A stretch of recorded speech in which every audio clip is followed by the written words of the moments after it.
broadcast live. Yo, we out here with Lection, straight out of the Northtown section, as it should be, the Compton of South Africa. So what's up with the shrug now? Yeah. They're a gang of people who hit you with sticks. I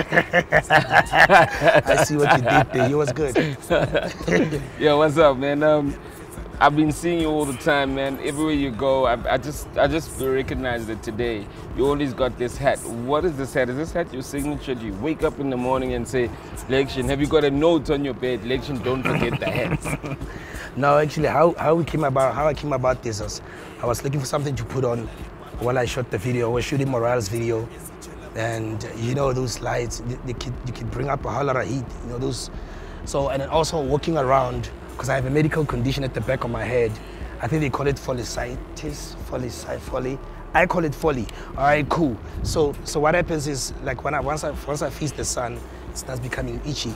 So I put my head by mistake on set. I put my head like the way I'm putting it right now, and I realized it's much more comfortable than here, you know, because it's not touching my situation, my medical thing, my folly.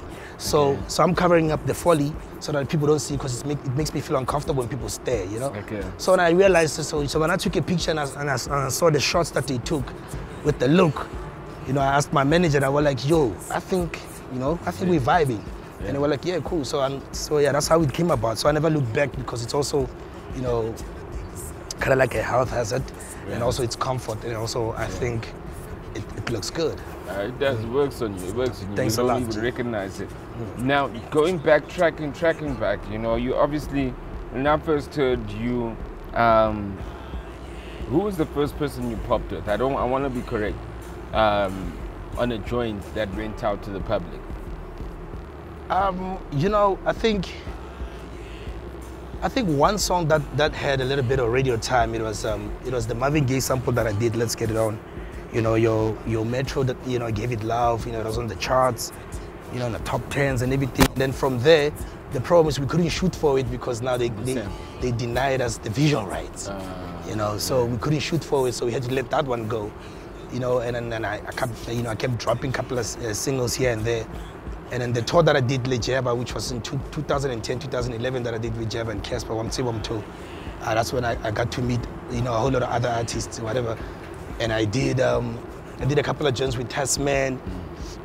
Did a couple of joints with Tasman, and then in the midst of all of that, and then Basadi came through after a little while, and that song became a problem, you know, for me and my lyricism, because it wasn't meant to be what it was, you know. It was one of those songs. Just rap on top of a beat, give it to a couple of hip hop DJs, let it play in the clubs, you know. So it just, you know, and it gained traction. It was a bit crazy. Now we were forced to shoot a video for it, because now it became a single, you know, and we didn't plan for it to be a single. Radio stations started calling up compilers, man, calling me directly on some, yo, are you the Basadi guy? I go, well, I'm Lection, but yeah, I guess. Yeah. But yo, man, do you have a video for that? You know, so the more the question came through, the more me and my manager thought, let's shoot for this. You know, we don't have any rights, we don't have anything. Like this is supposed to be a spoof. Let's shoot for this spoof. You know, and I remember DJs who were like, hey man, you cross the bridge when you get to it. I was like, oh, Bovanda. Yeah. I was like, okay, let's go this Vandal route, you know. And it worked out, you know, Live played it, you know, Channel O put it on high rotation, everybody just started showing love. And then that's when now the recognition in the industry kind of like, you know, started happening, started meeting the right producers, you know, right management teams, right PR and everything, you know, so yeah. So, and then after that it was They Know, and it was, you know, it was features, the Morale and Questa feature, and then it was the feature that I did with Sean Pages, Wadi Jaja, and then it was the Stone and Speedy's feature that I did, and then the Jabba track that I did a couple of Jabba songs, and yeah, and obviously behind the scenes as well, the new side hustles, you know, running a studio.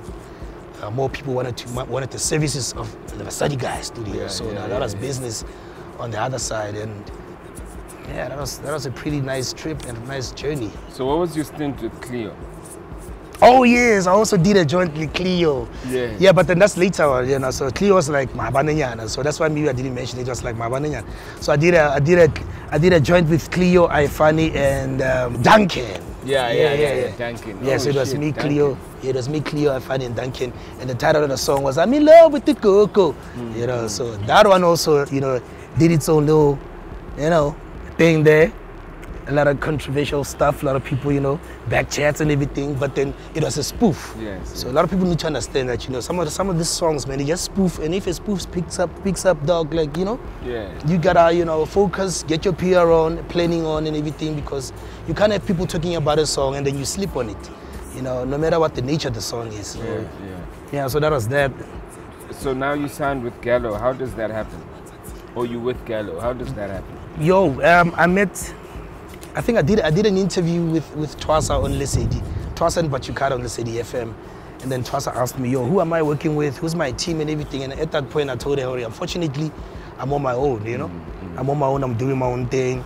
Okay, obviously, I got a couple of industry people that I can, you know, I can ask help from and stuff. And then she said, yo, listen, there's a lady by the name of Caroline. She just started at Gallo, and they're starting a new division. They call it the Urban and Hip Hop Division, and they don't got anybody there. So you'll be like their first, you know, a rap act. And I was like, oh, cool, all attention on me type of vibe. Okay, I'm going there. So yeah, that's how the whole thing started. And the journey, you know, obviously, you know, with record labels, you know, there's these ups and downs. Yes, but generally, I learned a lot from them. And these places that they could reach that I couldn't. So yeah, so we're still going forward. We'll see, you know, how many birds we kill with one stone. You know? And what are you looking at for the projects next year? I want to drop my album next year. I don't know whether it's going to be early next year or mid next year, but I only want to drop it when there's a bit of hype. I don't want to drop an album, you know, just like silence and everything. The next thing is chilling there, you know, accumulating dust. You know, so I want people to anticipate it. I want people to want to grab it. So I want to drop an album early next year, depending on the hype. But right now, our main focus is Ali Dumaye, the single that I did, Le Jabba and 50 Cooper. That's the single we're strongly focusing on. It was pretty much hard the past 2 weeks trying to push the video. You know, Chanelo was pumping it hard, like putting it on high rotation, but it's hard to kind of try to do the whole PR plan that I had, because we had a PR plan, Jabba and I. So it's hard to execute them without him, you know, because some of the plans were going to be well, you know, executed, done by him or done with him. So it's been a kind of like a hard transition, but I'm slowly getting back into the swing of things. I'm going to focus on the single. Fifi's ready, I'm ready, sponsors are ready, partners are ready. We're going to continue with the tour that we planned. It's just unfortunate that, you know, Jabba won't be part of us as we do the tour. I mean, when last had you spoken to him before he passed? The last show he performed, the last gig he did, it was with me. Yeah, Pop Bottles and an all-white party. Yeah. You know, and the saddest thing about that night was, you know, he was just, his self-esteem was just on another level, you know. And it was one of those, like, I look up to him. He's the one who, you know, we feed off from him. So if his energy is low, it's kind of hard for you to kind of give him energy, because we're so used to him being the one giving us the energy. You know, so he was kind of like down and everything. He wasn't sure which track he wants to get on stage with. And I was like, yo, you're a Jabba though. You can get on stage and stand there and go like, the crowd will scream. And then right there and there, you'll decide which song you want to perform. You know, about, so how about you get I'm here. Because I was taking, you know, behind the scenes footage, and I told him, listen, on this trip tonight, all these gigs that I'm doing with you, I'm here. You know, I'm not Lection here. Right now I'm tape, I'm shooting behind the scenes. So he was like, okay, cool man, nigga. And then before he got on stage, he was like, I was like, you talking about? You can't say he was wearing a Lection tee, a white Lection tee. I was so humble, man. And I didn't know what to do. So I think it was kind of like an emotional thing. He wanted to guilt trip me into performing with him. But that didn't work too. Okay, that didn't work too. Because niggas more for money on stage. But the saddest thing was he kept asking me to jump on stage with him, you know. And, you know, somebody once said regret is a useless emotion, but Now my regret is I could have just jumped on stage with him. I could have just jammed with him, do whatever on stage. But yeah, that was the last gig that I did with him, which was like 2 or 3 weeks before his passing. And then the night before his passing, we were on WhatsApp, but then he blue-ticked me and I was pissed off. And then we get, I'm gonna deal with it. I'm gonna go to his place the next day. Just blue-tick thing, Yankee. Yeah. Because when we parted ways after the pop bottles, he said, his lower back is painful. So we get, okay, I'm gonna take him to a spot that I know, about and everything. So I WhatsApped him, I hope you dealt with that back problem. Otherwise, I'm gonna come through, I'm gonna take you there myself. Yeah. Then he blue-ticked me. I was pissed off. I was like, oh, I told him about blue ticks. This time I'm going in. So when I woke up the next day, that's when I got a call from a friend of mine, Face. And I was like, yo, I'm at my place. I was yo, ish, please don't go anywhere. I'm coming to pick you up. And then I could tell her something ain't right, because he's never called me and insisted that I go Jabba, And the one thing he said on the phone is, hey man, Jabba tune the flop. So I'm thinking tune the flop, like, so we thinking, maybe to the deal or whatever. So when we got there, we saw the barricades, I'm up with EC, and that's when I was like, oh shit, what's going on? And I saw Cooley walking out of there. He was devastated, Tasso was devastated, and I was like, what the hell, man? So at the back of my mind, I was hoping, get about you, the ICU, Yeah, but, so the moment I heard Lerato crying, like, you could hear her screams from a block away. I was like, this has to be worse than the ICU situation that I thought. So it was pretty bad. So yeah. It's terrible, man. Yeah. That's terrible. I mean, and I'm sorry. I know definitely y'all were tight. You know what I mean? Yeah. And I guess and I don't think you needed to be on that stage because he wasn't yours only. Yeah, he belonged to everyone else that was there. I think it was maybe his final bow also. Yeah. He needed to be uninterrupted. Yeah, because when I look at the footage that I took and footage that everybody else took, like you could see he was wearing all white, having so much fun on stage. I know he was nervous because this is how I tell he's nervous when he's performing, when he projects too much. Yeah. I know that he's still nervous. He's still nervous. So he was projecting too much, and I was like, so when he got off, I was like, there's a difference between projecting and screaming. So anyway, moving right along. So the next one, we're ready for the next one, right? Because he likes asking me, so my nigga, how was it? And then I'm not one to, buy face and say, yo, no. And I'm gonna point out what I saw. So, and what I saw was nerves and screams and everything, but the crowd was happy and everything. So that's what that matters anyway. But like you said, seeing the footage and seeing him alone there, that was kind of like his final goodbyes. And it was gonna be just destructive if I was, because we were gonna come up with dance moves, handshakes, hugs. It was just gonna be messy. So now it looks just perfect. It looks perfect with him alone there on stage, wearing all white. That outfit he wanted to change, and we kept telling him, Joe, outfit is sharp. I don't know, I roka sharp. I had to call him to come here, I roka while I was wearing it. He was complaining about it. We're like, yo, sharp. About you. Do a double HP impression. You do it well, actually. Actually, there's a homie of ours. He's a comedian. His name is Voyager.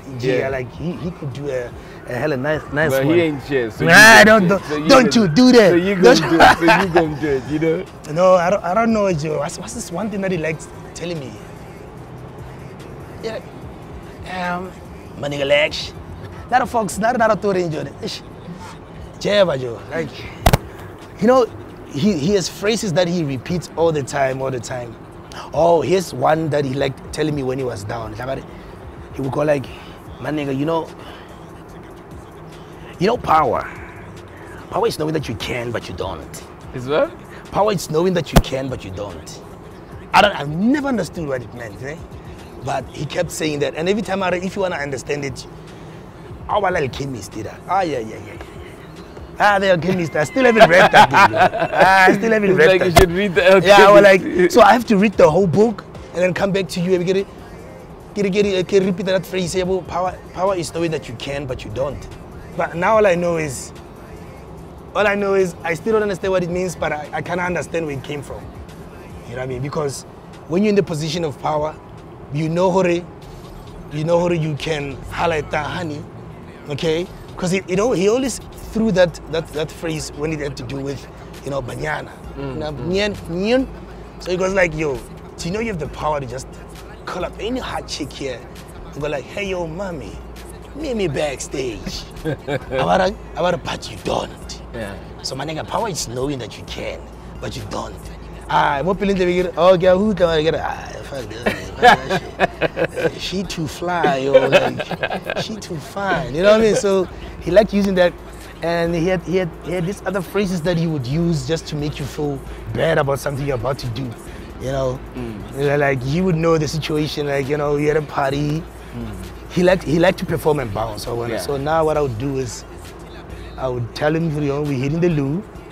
But we ain't coming back from the loo. Yeah. You know what I mean? Waiting for him to leave. So yeah, there he goes. And then we go back to the table after he left. Because trying to gain in on the ambience. Yeah. Flexing. And I was under the same message. Power is knowing that you can, but you don't. Damn. Let me call a taxi and get out of here.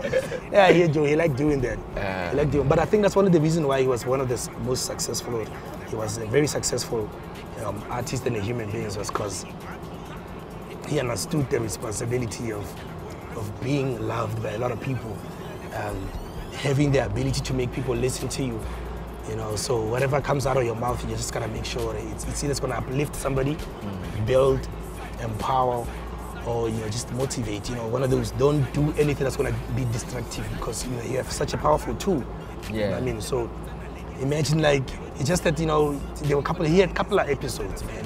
Those episodes, we understood why he had those episodes, because there wasn't really anybody there to tell him don't do this, because what he did, the fish was bad, and we kept telling him. What he used to do was, if there was somebody who was bold enough to tell him the truth about his actions, I'm a cow, I can't, but once he says I'll get cheaper, you must know that. You must know you are out of the circle, you are cut out. So it eliminates the issue. Yeah, why eliminate the person that tells him the truth?